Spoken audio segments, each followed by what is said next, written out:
السلام علیکم۔ اوراق Islamic T V کے ساتھ ایک مرتبہ پھر حاضر ہوتے ہیں۔ آج ہم آپ کو مشہور شخصیات کے بارے میں بتائیں گے جو فتنے میں ہے۔ تو شروع کرتے ہیں۔ اس سے پہلے اگر آپ نے ابھی تک ہمارا چینل سبسکرائب نہیں کیا تو سبسکرائب کریں، لائک کریں اور شیئر کریں اور اپنے آگاہی کمنٹ میں ضرور بتا دیجیے۔ تو شروع کرتے ہیں۔ حضرت ابو ہریرہ رضی اللہ تعالیٰ عنہ سے روایت ہے، نبی کریم صلی اللہ علیہ وسلم نے بیان فرمایا اور چوتھے فتنے کا تذکرہ کیا، اس کے شر سے وہی بچ پائے گا جو ڈوبنے والے کی طرح اخلاص سے دعا کرے گا۔ اس وقت سب سے خوش قسمت شخص وہ متقی ہوگا جو پوشیدہ ہو، سب سے بدقسمت شخص پرجوش، خطیب اور تیز سوار ہوگا۔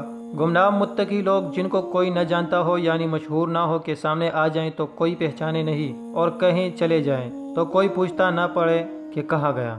اس طرح وہ سوار جس کی سواری نمود نمائش والی ہو۔ موجودہ دور میں اگر آپ غور کریں تو حالت یہی ہے۔ جو مشہور معروف لوگ ہیں، خواہ علماء ہو یا صحافی یا کالم نگار، ہر مسئلے میں وہی آزمائش میں پڑے نظر آتے ہیں۔ لال مسجد آپریشن وزیرستان میں امریکی مفاد کی جنگ، جہاد اور استشہادی کارروائی کے خلاف فتویٰ باطل کی جنگ کو اپنے جنگ ثابت کرنا، اور تمام مسئلوں میں وہی لوگ آگے لائے گئے یا مجبور کیے گئے جو عوام میں مشہور ہیں۔ اس حدیث میں ایک بات اور ہے جو بڑی گہرائی کے ساتھ اس دور کو بیان کر رہی ہے۔ اس دور میں باطل قوتوں کی بھرپور قوت اس بات پر لگی ہوئی ہے کہ دنیا میں ہر انسان اس کی نظر میں رہے۔ کون کہاں سفر کر رہا ہے، کون کس سے اور کیا بات کر رہا ہے، کس کا خاندان، قبیلہ اور نسب کیا ہے، کس کے پاس کتنا پیسہ ہے، کس کی پسند ناپسند کیا ہے۔ اس کے لیے وہ سیٹلائٹ کمپیوٹرائز شناختی card, online banking, computerised passport, chip لگے کریڈٹ کارڈ اور جگہ جگہ سیکیورٹی کیمرے نصب کر کے یہ کام کر رہے ہیں۔ دوسرے الفاظ میں اس کو آپ یوں کہہ سکتے ہیں کہ دنیا کی ہر چیز ایک آنکھ کی نگرانی میں رہے۔ مشرف نے پاکستان میں نادرہ قائم کر کے تمام پاکستانیوں کے مکمل کوائف عالمی یہودی قوتوں کے سامنے کھول کر رکھ دیے۔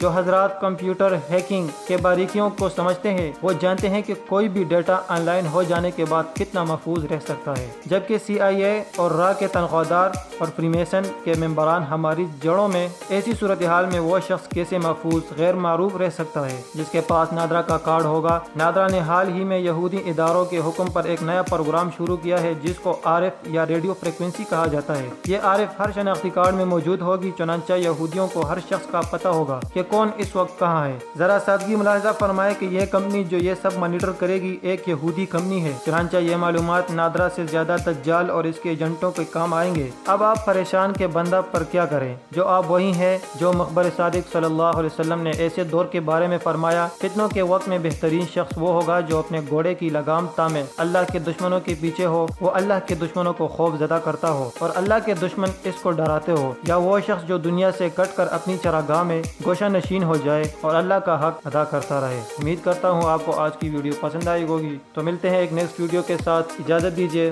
خدا حافظ۔